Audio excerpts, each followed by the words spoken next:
कक्षा 9 एवं 10 विषय हिंदी व्याकरण खंड क में 10 नंबर का अपठित गद्यांश पर आधारित वस्तुनिष्ठ प्रश्न पूछा जाता है। 2 नंबर और 1 नंबर का। पहले खंड क के अंतर्गत अपठित गद्यांश और अपठित पद्यांश दोनों के ही आधार पर प्रश्न पूछा जाता था। अब पद्यांश को हटा दिया गया है इस बार। अपठित गद्यांश का अर्थ है अ मतलब नहीं, पठित माने पढ़ा गया, जो आपके सिलेबस में, आपके पाठ्यक्रम में नहीं है, वैसे गद्यांश देकर उस पर आधारित प्रश्न रहेगा। प्रश्नों की संख्या 6 होगी। 4 प्रश्न 2-2 नंबर का रहेगा और 1 प्रश्न 1 नंबर का 2 ठो प्रश्न रहेगा। तो यानी कुल 6 प्रश्न रहेगा, 10 मार्क रहेगा।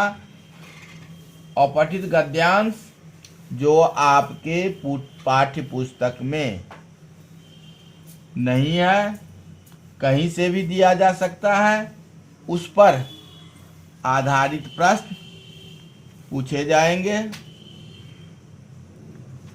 अपठित गद्यांश का परिचय यही हुआ। अपठित गद्यांश पर आधारित प्रश्न पूछने का उद्देश्य। तो अपठित गद्यांश पर आधारित प्रश्न पूछने का निम्नलिखित उद्देश्य है: विषय को समझने की क्षमता या परख करना। दूसरा, विषय का संपूर्ण अर्थ में विश्लेषण करने की क्षमता को जांचना। भाषा एवं शैली संबंधी ज्ञान परखना। शाब्दिक अर्थ एवं भावार्थ की समझ परखना और केंद्रीय भाव, निहित संदेश एवं शीर्षक समझने की परख करना। यही इस प्रश्न पूछने का उद्देश्य है। अपठित गद्यांश को कैसे समझे?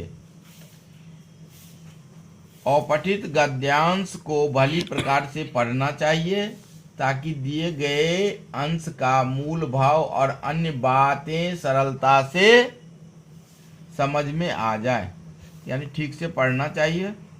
इसके अलावा उसमें निहित संदेश तथा केंद्रीय भाव को समझना चाहिए, जिसके लिए गंभीरता एवं सावधानी पूर्वक पढ़ना आवश्यक है।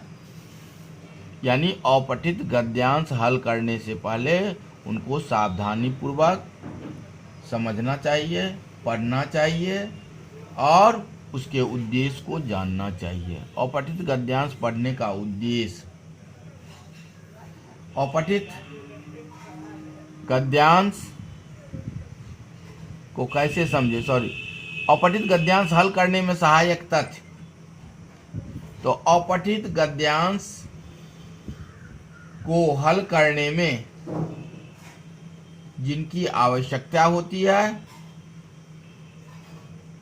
उसमें सबसे पहले शाब्दिक अर्थ का जानना जरूरी है और तत्पश्चात व्याकरण से संबंधित जैसे संज्ञा, सर्वनाम, विशेषण, प्रविशेषण, क्रिया, काल, लिंग, वचन, कारक, विलोम शब्द, पर्यायवाची, श्रुति संभिन्नार्थक, लोकोक्ति इत्यादि की ज्ञान आवश्यक है। यदि शब्दार्थ और व्याकरण का ज्ञान हमें रहेगा तो हम अपठित गद्यांश को आसानी से हल कर सकते हैं। अपठित गद्यांश पढ़ने का उद्देश्य। अपठित गद्यांश पढ़ने का निम्नलिखित उद्देश्य है: छात्रों की अर्थग्रहण क्षमता में वृद्धि होती है। दूसरी, भाषा शैली की समझ बढ़ती है। तीसरी, शब्दार्थ, विलोम, पर्यायवाची आदि के ज्ञान के साथ साथ शब्द भंडार में वृद्धि होती है। चौथी, विश्लेषण क्षमता बढ़ती है। और 5वां, अव्यक्त क्षमता में वृद्धि होती है। अब प्रश्न उठता है लास्ट, अपठित गद्यांश कैसे हल करें? अपठित गद्यांश हल करते समय कुछ बातों पर ध्यान रखना चाहिए। वे बातें निम्नलिखित हैं। पहला, अपठित गद्यांश को एक बार पढ़ने से यदि मूल भाव स्पष्ट नहीं होता है तो सावधानी पूर्वक दोबारा भी पढ़ना चाहिए। दूसरा, गद्यांश का मूल भाव समझने का प्रयास करना चाहिए। तीसरा, गद्यांश में आए कठिन शब्दों, उपसर्ग प्रत्यय से बने शब्दों, समासिक पदों को रेखांकित कर लेना चाहिए। पूछे गए प्रश्नों का जवाब गद्यांश से ही देना है, अपने मन या गद्यांश से बाहर नहीं। जो गद्यांश में लिखा हुआ है उसी में से। शीर्षक का चयन करते समय गद्यांश का मूल भाव ध्यान में रखना चाहिए। किसी एक या दो पंक्ति को ध्यान में रखकर शीर्षक का चयन नहीं करना चाहिए। शीर्षक चुनते समय पहली, दूसरी पंक्ति एवं अंतिम पंक्ति पर विशेष ध्यान चाहिए, यानी पहली, दूसरी और अंतिम पंक्ति पर। शीर्षक संक्षिप्त, आकर्षक एवं सार्थक होना चाहिए। प्रश्नों का उत्तर देते समय सभी विकल्पों को ध्यानपूर्वक पढ़ना चाहिए। भाषिक संरचना संबंधी प्रश्नों के उत्तर देते समय सजग रहना चाहिए, क्योंकि सभी विकल्पों के उत्तर लगभग मिलते जुलते होते हैं। जैसे तत्सम शब्दों का विलोम तत्सम एवं तद्भव का विलोम तद्भव होना चाहिए, अर्थात अंधेरा का विलोम उजाला होगा, प्रकाश नहीं। यानी तत्सम शब्दों का विलोम तत्सम में और तद्भव शब्दों का विलोम तद्भव में होना चाहिए।